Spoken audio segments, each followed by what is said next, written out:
자, 이번 이야기는 시청자 헬릭스님께서 찾아오셨습니다. 오늘 이야기 바로 만나보도록 할게요. 여보세요? 네, 안녕하세요. 네.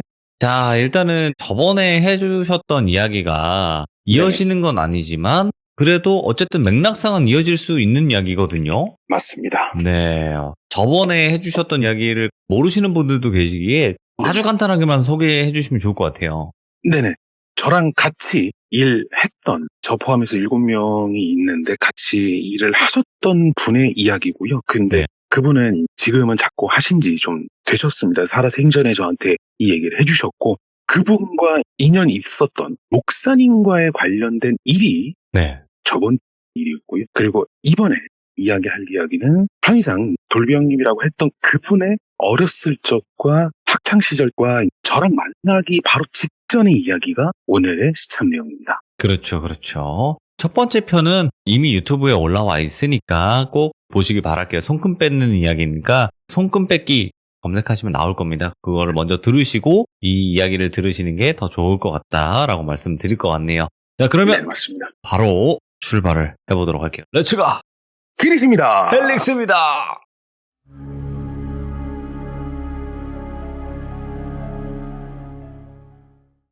초반에 잠깐 설명을 해드렸던 것처럼 돌비 형님에 대한 이야기인데 백그라운드만 살짝 말씀드리면 이미 시청하셨던 분들은 알고 계시겠지만 시청하지 않으셨던 분들을 대상으로 해서 잠깐만 말씀드리면 이분의 어렸을 적 이후로는 아버지에 대한 존재가 없었습니다. 거기까지만 말씀을 드릴게요.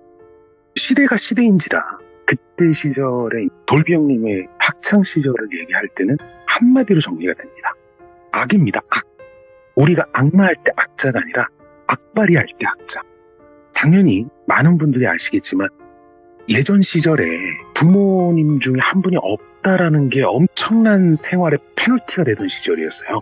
지금은 좀 덜 한다 하더라도 더군다나 돌비 형님의 어머님마저도 아버님에 대한 존재를 일절함구했기 때문에 더더욱 그때 당시 어렸을 적 돌비 형님의 상상으로는 아버지가 어머니와 나를 버리고 갔다라고 생각할 수밖에 없었습니다. 그 흔한 사진 한 장도 없었으니까요. 그러다 보니 점점 안 좋은 백그라운드에서 주변의 시선과 그런 불편함이 계속 쌓이다 보니까 결국은 공부하고는 좀 거리가 멀어진 학창 시절을 보내게 되고 네. 피지컬 자체가 거의 190 가까이 되셨던 것 같아요. 제 기억으로는. 190 정도 되시고 팔뚝이 어지간한 여자 허리 정도 될 정도로 엄청난 피지컬을 갖고 계셨던 분이기 때문에 학창시절에 소위 통이라고 불리는, 요즘에 안 쓰는 말이지만 통이라고 불리는 학창시절을 보내면서 그 주변 일대에 아무도 건들 수 없는 사람이었어요.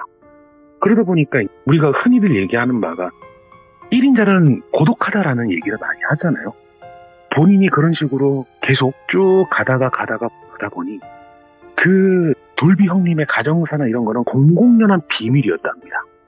아버지가 안 계시고 주먹을 잘 쓰고 공부하는 담을 쌓고 좀 불량스럽게 놀았다는 그런 백그라운드가 있는데 그분은 피지컬 자체도 그렇고 생긴 것도 그렇고 그때 당시에는 그러면 안 됐지만 지금도 당연히 안 됩니다. 음주와 흡연을 편하게 할 수 있었던 분이었대요.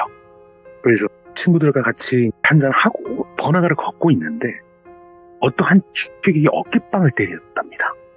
툭 쳤는데 죄송합니다 하고 갔는데 야가 혹시 걔 아니가? 라고 하더래요. 예. 본인은 이미 공공연한 공인이 된 거잖아요. 뒤쪽이지만 어둠의 색이지만 공인이 됐으니까 나를 알아보는구나 하고 죄송합니다 갔는데 야 이 애비도 없는 걔 아니야? 이런 식으로 얘기를 하더래요. 거기에 순간 했는데 안 된다 그냥 가자. 예. 너무 화가 나서 그냥 가려고 했다고 하는데 여기에 뚜껑 열립니다. 어디서 또 아래를 쳐털고 있어. 저리 안 끄지라. 이런 식으로 얘기를 했대요. 이게 경상도 사투리인데 이게 어디서 삐딱하게 삐대고 있냐 이런 의미인데 그 말 한마디에 뚜껑이 딱 열려서 본인의 가슴 속에 쌓였던 우울분이 한 번에 터졌나 봐요.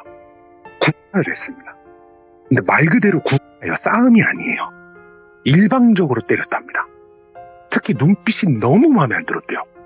그래서 안면부를 집중적으로 눈 주변을 집중적으로 했는데 아시겠지만 눈 주변에 조금이라도 맞으면 눈이 붓고 막 피가 터지고 하다 보니까 돌이킬 수 없는 상황까지 와버린 거죠. 근데 동네가 그렇게 크지도 않았고 시골이 크지도 않고 그리고 또 그분이 전직 그때 당시 나이가 한 40대 정도 됐다고 했는데 예. 한때 생활을 하셨던 분이래요. 그래서 그 일대에서 어느 정도는 영향력이 있는 사람이었는데 말 그대로 수배가 떨어진 거예요. 근데 뭐 이미 결과는 말 안 해도 나오죠. 이미 공공연한 공인이 돼버렸고 학교 어디 다니지 이런 건 다 소문이 나 있는 상태니까 결국 어머님한테 돈을 받아서 다른 지역으로 일종의 잠수를 탑니다. 근데 이미 그때 당시 키가 180 정도 됐었고 돈도 좀 있고 다른 지역으로 가니까 할 게 없는 거예요. 그래서 여인숙에서 방을 잡아놓고 일종의 코스프레를 합니다. 시골에 있는 가족을 먹여 살리기 위해서 장남인 내가 대도시에 일을 하려고 왔다 라고 코스프레를 하게 돼요. 근데 거기에 여인숙에 있는 사람이 보면은 누가 아시는 분들도 계시고 옛날 말이긴 해요. 아마 모르시는 분들도 계시는데 아시는 분이 많을 거면 다방레이라고 하는 화류계에 계신 분들도 계시고 네. 뭐 이런 우리가 얘기하는 흔하게 볼 수 있는 그냥 평범한 서민들 그때 당시 기준으로 봤을 때는 그런 사람들끼리 어울려서 있는 곳이었는데 거기 노가다 아저씨가 있는 거예요. 노가다 아저씨가 있는데 노가다 아저씨도 비슷한 상황이었던 것 같아요. 자기도 시골에 있는 가족 부양하려고 서울이나 대전 갔다가 원래 현장직이 막 전국을 다 돌아다니잖아요. 서울도 갔다 인천도 갔다 강원도 갔다 그러는데 경상도의 어떤 도시에 왔는데 돌비 형님을 만나게 된 겁니다. 돌비 형님을 만나게 돼서 결국은 이제 어느 정도의 동질감을 좀 느껴서 잘 해줬대요. 그래서 술도 한 잔씩 하고 같이 일도 해서 돈을 받고 막 이랬다고 하던데 어느 정도 친해지니까 지갑을 꺼내더니 가족 사진이 보이는 거를 얘기를 해주더래요. 이게 우리 엄마고 우리 아빠고 내 동생이고 우리 막둥이고 막 이렇게 얘기하는데 솔직히 정말 싫었답니다. 본인 인생에 있어서의 가족은 그렇게 크게 중요한 사람이 아니었어요. 배경이 그러다 보니까 그럴 수밖에 없죠. 근데 한편으로 또 엄청 부러웠답니다. 자기는 가족이라고 할 수 있는 사람이 엄마밖에 없으니까 아버지라는 존재는 없었으니까요. 그래서 결국은 그분과 이런저런 인연을 맺고 계속 시간이 지났는데 문제는 어느 순간에 노가다 아저씨하고 술 한잔 먹고 자고 있는데 누가 여인숙 문을 두드리더래요. 새벽쯤에 12시가 넘어서. 아시겠지만 지금의 새벽하고 그때 새벽은 완전히 다릅니다. 함부로 나갈 수 없는 시절이었어요. 네. 근데 새벽에 문을 두드리더래요. 그래서 혹시 방을 잘못 찾았나 생각해서 누구세요? 그러니까 혹시나 그 노가다 아저씨인가 싶었는데 웬 할머니가 서 있더랍니다. 문을 여니까. 그래서 할매요 뭔겨 그러니까 아 혹시 여기 땡땡씨 맏아들 돌비 아니요 하고 물어보시더래요. 근데 자기는 돌비가 맞는데 아버지에 대한 존재를 모르는 상태잖아요. 그렇기 때문에 아이고 할매요 내는 돌비는 맞는데 지는 아버지가 없습니다. 잘못 찾아오신 길 아예 하고 그냥 돌려보냈대요. 예. 아이고 그렇습니까 하고 목소리가 이렇게 떨리더니 늦은 밤에 미안합니다 하고 그냥 돌아서더래요. 그래서 좀 이상하다. 내 이름을 어떻게 알지? 혹시 나를 찾으려 오는 사람들 맞으셨던 그 형님들의 내가 여기 있는 걸 아는 거야? 하고 의기심이 들어서 지갑하고 외투만 걸치고 여인숙을 바로 뛰어나갔답니다. 네. 근데 여인숙에 대한 존재를 아시겠지만 거의 디귿자 형태로 돼 있고 그 가운데에 세수나 음식 손질할 수 있는 수도가 같은 게 이렇게 있잖아요. 뭐 펌프 같은 수도꼭지 하나 있고 거기에 하수시설 있고 막 이렇게 있는 데가 있는데 거기에 카운터서부터 사람이 쫙 서 있었답니다. 뭐야 이거? 아니 여기가 무슨 뭐 호텔도 아니고 고적해봐야 여인숙 들어가 5-6명밖에 못 들어가는 곳인데 뭐 이렇게 사람들이 줄을 서 있어? 라고 생각을 했대요. 근데 본인은 그걸 생각할 여유가 없었대요. 혹시 그분들이 찾으러 온 게 아닌가 싶어서 결국은 무서워서 우선은 조용히 나가자 모자 쓰고 나가는데 어떠한 중년 남성분이 돌비 형님을 가리키면서 주식 어릴 때 얼굴이 판박이네 그러더니 욕을 하게 되는데 저도 이 욕을 처음 들어봐요.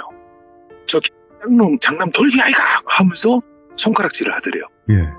그러더니 거기에 서 있는 모든 사람들이 자기를 다 쳐다보더래요. 걸렸다 싶었는데 어떻게든 뚫고 나가야 되는데 거기에 있는 사람들이 건장한 장정들이 아니라 할머니, 할아버지, 뭐 중년의 남자, 여자, 어린애들 뭐 하다못해 5살짜리 애들도 같이 있는 거예요. 예. 이상하잖아요. 나 하나 찾으려고 모든 사람들 다 사진 않았을 테니까. 이상하다고 그랬는데 갑자기 옆에서 갈라진 목소리로 네가 맞는갑제 하고 아까 전에 그 할머니가 보이더래요. 그러더니 갑자기 돌비용 얼굴에다가 정확히 얘기하면 눈에다가 그랬답니다. 눈에다가 침을 뱉었대요. 거기 있는 몇 명인지도 모르는 수십 명 정도 되는 사람이 침을 뱉었대요. 근데 정말로 형용할 수 없는 악취가 나더랍니다. 침 냄새, 입 냄새가 아니라 형용할 수 없는 악취와 찝찝함이 눈 밑을 코를 자극하는데 아까 전 손가락질 했던 중년의 남자가 이렇게 얘기하더랍니다. 이 아바 있는지 모르나? 왜? 우리 스릴러 영화 보면 Here's Johnny 하는 것처럼 이 아바 있는지 모르나? 하고 씩 웃으면서 얼굴을 이렇게 들이밀더래요. 근데 그 순간에 모든 감정들이 다 잊어버렸답니다. 뭔 감정이 잊어버렸냐면 그때 누군가 나를 찾으러 오고 나를 잡으러 온다는 느낌을 다 쫄고 걱정이 되고 무서워야 되는데 그 감정이 싹 사라지면서 너무 우울분이 차오르더래요. 그러니 그래요, 내 모릅니다. 왜 내 누군지 모르는 애비 때문에 내가 왜 이런 꼴을 당합니까? 할매는 눈겨! 여기 있는 사람들 다 눈겨! 이러면서 소리를 지르더래요. 그래서 그 옆에 있던 할머니 혀를 이렇게 차더니 내가 아바이가 수작을 부려 도망가려 했을지는 몰라도 그 애비의 그 새끼다. 니도 얼라들한테 원한이 참 많이 있네. 그러더니 혀를 또 차더니 모린다고 다 되는 게 아니다 하고 손자들 잘못했을 때 달래는 투로 그렇게 얘기를 하더래요. 너무 기분이 더러워서 그리고 너무 화가 나서 내 아버지 아는 모양인데 어머니도 내 아버지에 대한 말 한마디 한 적이 없다. 한번 말해보소. 내 아버지가 뭘 잘못했는겨? 나한테까지 이러는 이유나 좀 합시다. 이런 식으로 가슴속에 그때 울분을 다 토하더래요. 너무 억울하니까 자기는 아버지가 누군지도 모르는데 거기다가 이 늦은 밤에 내 얼굴에 침을 뱉을 정도면은 그러니까 화가 나는 것도 있지만 자존심도 상하고 너무 기분이 더러워서 진짜 눈물까지 났답니다. 그때 당시에는. 그래도 여 사람들이 누구냐면 너그 아바이가 한 짓거리 때문에 한이 골수까지 맺힌 사람들이다. 너그 아바이한테 못 가니까 니한테라도 화풀이 하러 온 사람들이라고. 부모 죄는 자식의 죄도 된다. 이 얘기를 딱 하더래요. 그 할머니가. 그 순간 느꼈답니다. 이 사람들 사람 아니구나. 한이 맺혔다라고 얘기하고 이 시간에 여기까지 온 정도라면 사람이면 못 온다. 이거 사람 아니다. 그때서부터 약간의 냉정함이 돌아오더래요. 사람이 아니다라고 느끼니까. 그래서 그 할머니하고 그 중년 남자를 향해서 얘기했답니다. 아니, 내가 태어나기 전에 있었던 일이고 나는 내 아버지 이름 석자도 모른다. 너무한 거 아니요.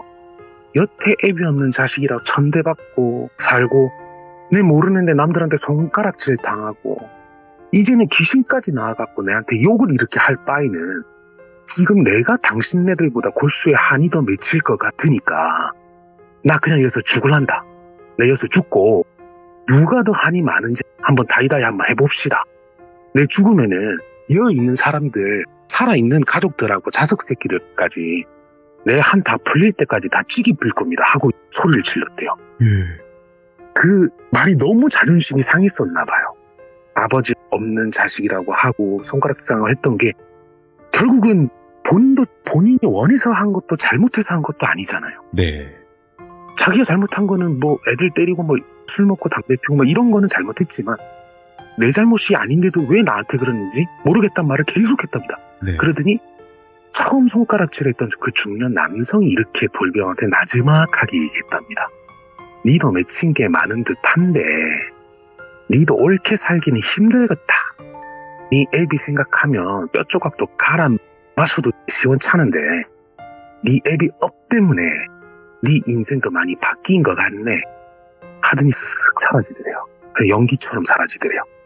그리고 정신을 차리고 보니까 여인숙 마당에 혼자 서 있고 그렇게 소리를 질러대서 그런지 모르겠는데 주변에 있는 사람들이 다 일어나서 미친놈 아니야? 왜 혼자서 소리를 질러?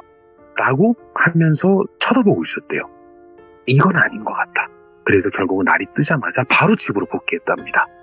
그리고 이 얘기를 어머니한테 전달을 하니까 아무 말 없이 그냥 식사 준비만 하셨대요. 밥 먹으라 하고. 그 순간까지도 아마 감추셨던 것 같다라고 돌비 형님께서는 말씀하셨는데, 결국은 본인이 맺은 거를 본인이 풀어야 되겠다라는 생각에 자기가 처음에 때렸던 그분에게 가서 무릎 꿇고 용서 빌고 수렵이 주면서 용서해달라고 얘기하고, 속된 말로 죽기 전까지 맞았답니다. 정말로 많이 맞았대요. 다행히 여러 명이서 한 건 아니고 그 당사자한테 정말로 심하게 맞았다고 하면서 결국은 잘 해결됐다라고 얘기를 하더라고요. 이 일이 있으니까 내가 정신을 좀 차려야 되겠다 라는 생각에 통의 자리를 물려주고 공부를 하기 시작합니다. 뭐 이제 극적으로 드라마나 영화처럼 서울대를 가거나 뭐 그런 건 아니지만, 고등학교 졸업이라 똑바로 하고 사람답게 살아보자 하면서 전문대학교를 들어가게 되고, 그러면서 이제 전공을 했던 게 경영, 뭐 판매, 영업, 경영 쪽을 공부를 하게 된 거예요. 그렇게 해서 쭉 살아오면서 이제 시간은 훨씬 더 지나서 30대 후반쯤에 들어오게 됩니다. 저와 만나기 거의 직전에 있었던 일이에요. 그리고 저도 이 이야기를 알고 있고 좀 이상하다라고 느꼈지만, 그분이 이제 술자리에서 얘기해 준 건 이런 얘기였습니다. 잘 아시겠지만 제가 몇 번 얘기했다시피 저희가 패션 계열 쪽에서 일을 하고 있어요. 회사도 운영을 하고 있고 하다 보니까 회사 이름으로 정기적으로 기부나 봉사활동을 합니다. 그 대상은 뭐 노인정이라든지 요양병원이라든지 고아원이나 아니면 장애인 시설 위주로 가게 돼요. 어느 날은 장애인 시설로 가서 저희가 업종 자체가 의류나 뭐 신발이나 가방이나 뭐 이쪽을 진행을 하다 보니까 재고라든지 아니면은 기부용으로 따로 물품을 구매를 하는데, 그 옷이랑 뭐 신발, 가방, 속옷을 전달하고 거기 시설에 개보수를 좀 합니다. 뭐 페인트 칠도 하고 썩은 거 있으면 바꾸고 이러는데, 어느 날 그분이 시설에 페인트 칠을 하고 있었대요. 근데 어떤 할머니가 이렇게 오시더래요. 근데 그런 거 많거든요. 시설이나 이런 데 봉사활동 가면 뭐 하는지 궁금해서 한 번 더 쳐다보고 말도 걸고 이런 게 많은데, 어떤 할머니께서 돌비 형님 옆을 지나가더니 저 아저씨 입에서 입냄새나 그러시더래요. 근데 이 페인트 칠을 하고 있었으니까 당연히 냄새가 날 수밖에 없죠. 그리고 땀도 흘리고 하니까.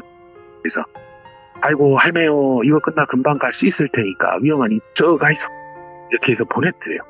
그러더니 원장님한테 드드드드 달려가더니, 원장님 저 아저씨 냄새 심해서 말 시키지 마 그러더래요. 그래서 딱 보니까 눈 옆에 좀 큰 점이 있으신 할머니셨대요. 점이라고 보다는 반점 같은 거 있잖아요. 왜 우리 그런 거였나 봐요. 눈 옆에 큰 반점 같은 게 있는 할머니였고, 무슨 사연인지는 몰라도 마음이 좀 아프신 분인 것 같다. 그래서 감정 표현이 솔직하시겠다 하고는 넘어갔답니다. 너무 큰 일은 아니잖아요. 그래서 지나갔고, 그 다음 방문 때는 TV를 좀 바꿀 일이 있었대요. TV가 고장이 나서 원장님이 연락이 와서 TV 좀 바꿔달라고 얘기를 해서 TV 설치를 하러 가는데 그 할머니가 또 왔대요. 그러더니 와 입냄새 아저씨 왔다 하면서 천진난만하게 너무 좋아하더래요. 또 오니까. 주위에 또 미소 지으면서 할매 이거 있으면 이용하니까 저기 저 내랑 같이 오는 그 아가씨랑 까자먹고 있어요. 뭐 이런 식으로 얘기했대요. 여직원 분들끼리 할머니들하고 같이 막 얘기하고 있었던 그런 타이밍이었다고 합니다. 근데 갑자기 머뭇머뭇 하더니 뭐 할 말이 있는데 타이밍을 못 잡아서 쭈뼛쭈뼛 하는 모습이 있는 거예요. 그래서 할매요 와 그러는겨 그러니까 우리 할머니가 아저씨 어디 사는지 물어보라 했어 이랬더래요. 할머니가 누구야? 같이 시설에 계시던 분인가? 그래 뭐 못할 것도 없지 뭐. 그래서 의구심이 좀 들긴 했는데 어차피 천진난만하신 상태라 집 주소를 그냥 쭉 얘기해줬대요. 근데 이게 끝나지 않아 업의 시작이었습니다.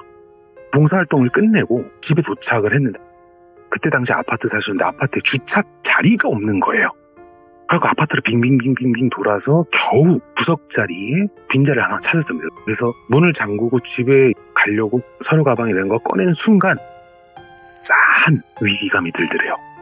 근데 이거는 귀신이 뭐 그런 싸한 감정이 아니라 그냥 동물적인 감각이라고 했습니다. 예전 한창 주먹질할 때 그 감각. 그래서 순간 서류 가방을 가슴 쪽에 올리고 뒤로 확 돌아보는데 푹 소리가 나더래요. 뭐야 하고 봤는데 키가 좀 작은 분이 자기를 이렇게 밑에서 올려다보고 있더래요. 손에는 은빛 빨간 물건이 같이 있었고, 다행히 가방으로 막아서 다 들어가진 않았지만 일정 부분 들어간 거예요. 순간 이분도 눈이 뒤집었답니다.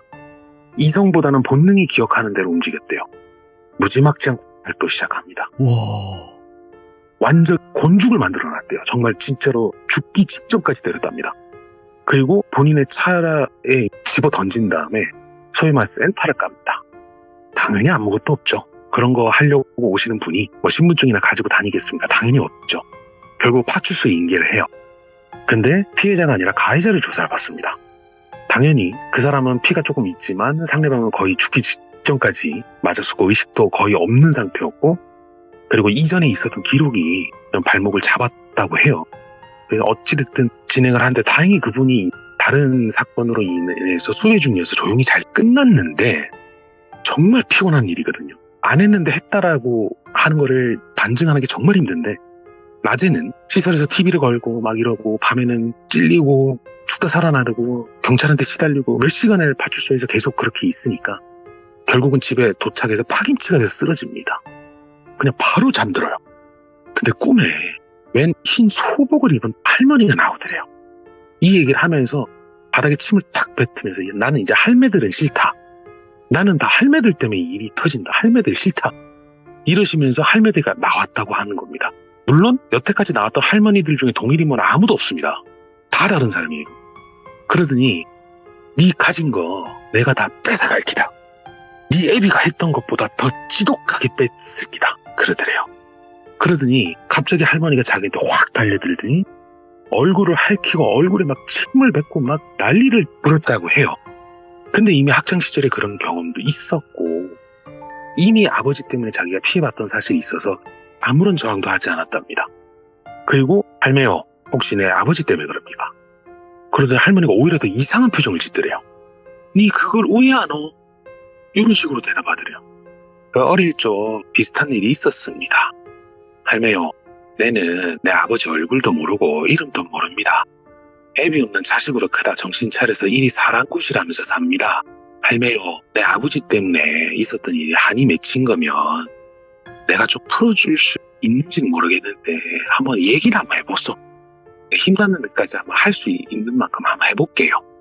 그러더니 할머니가 갑자기 주저앉더니 서로 눈물을 흘리는데 눈에서 피눈물이 나더래요.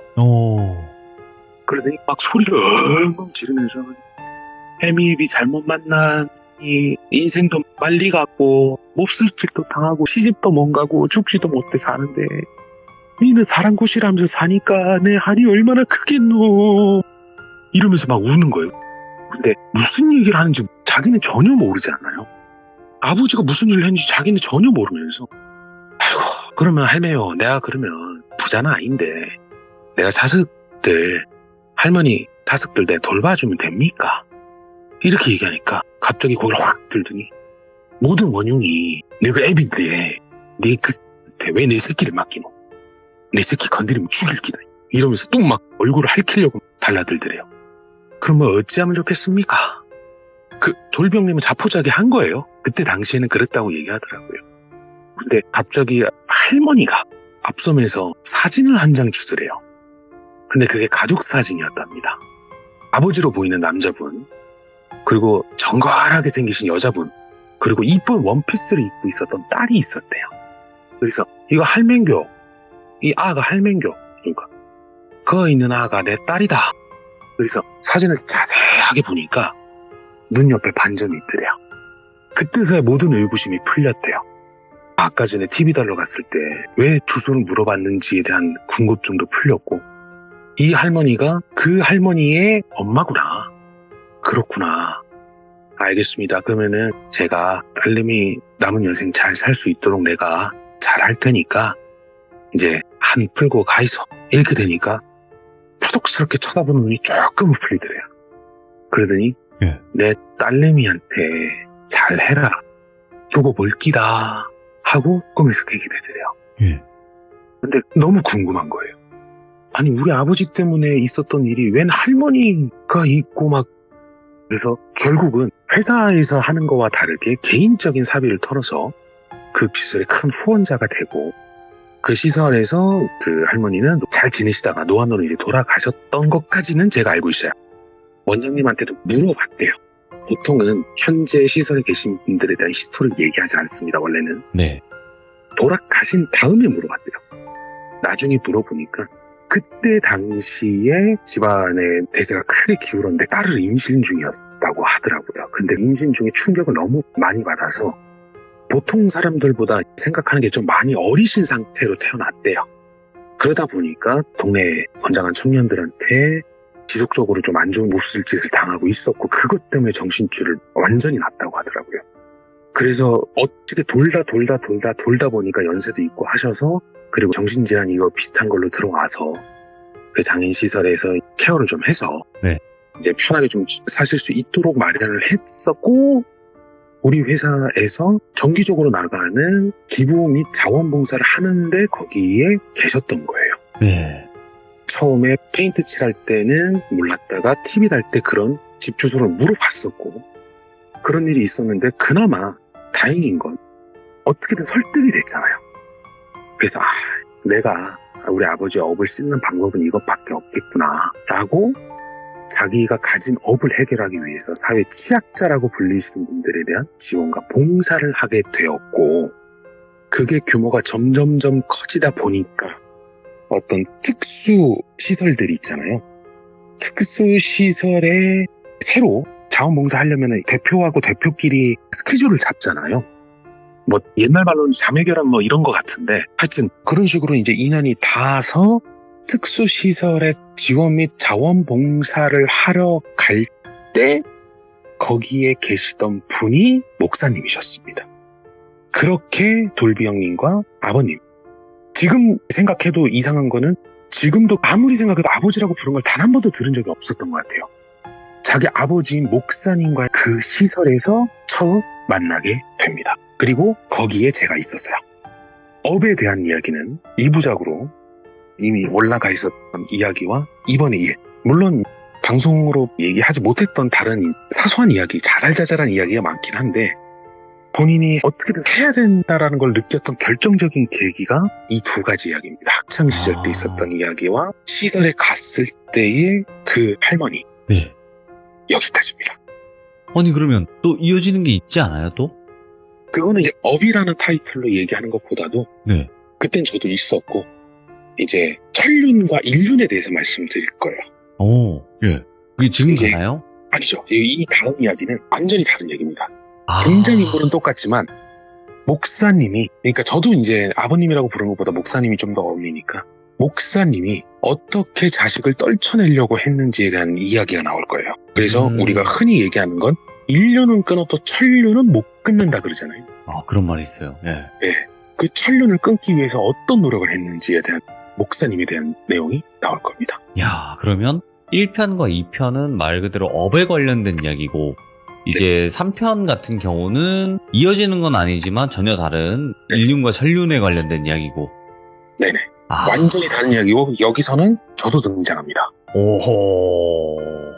알겠습니다. 일단 어쨌든 첫 번째 해주셨던 그 손금 얘기랑 이어지는 게 이 이야기니까 이렇게 마무리를 짓고 그 다음에 천륜과 인륜 편이 신감계 같네 느낌이 뭔가 좀 그런 느낌이네요. 네네. 그래서 느끼는 바가 저도 좀 많았어요. 저도 처음에 말씀드렸던 이야기가 틀린 건 아니지만 정답도 아니다라고 말씀드렸잖아요. 저도 좋게 살지는 않았던 것 같아요. 다만 앞으로라도 이 이야기를 전해드리고자 하는 살아생전의 돌비 형님의 의지 자체가 나처럼 살지 말라라는 게 포인트였거든요. 그래서 얼만큼 저라는 사람한테 영향을 줬고 그게 처음에는 몰랐어요. 당시 목사님과 돌비 형님이 만났을 당시에 그거를 전혀 몰랐는데 시간이 지나니까 알겠더라고요. 이렇게 하면 안 되겠구나. 그래서 저를 보셨을 때 그 느낌과는 아마 제가 처음 시참하기 전에 만약에 돌비님께서 저를 보셨다면 저한테 말 못 거셨을걸요.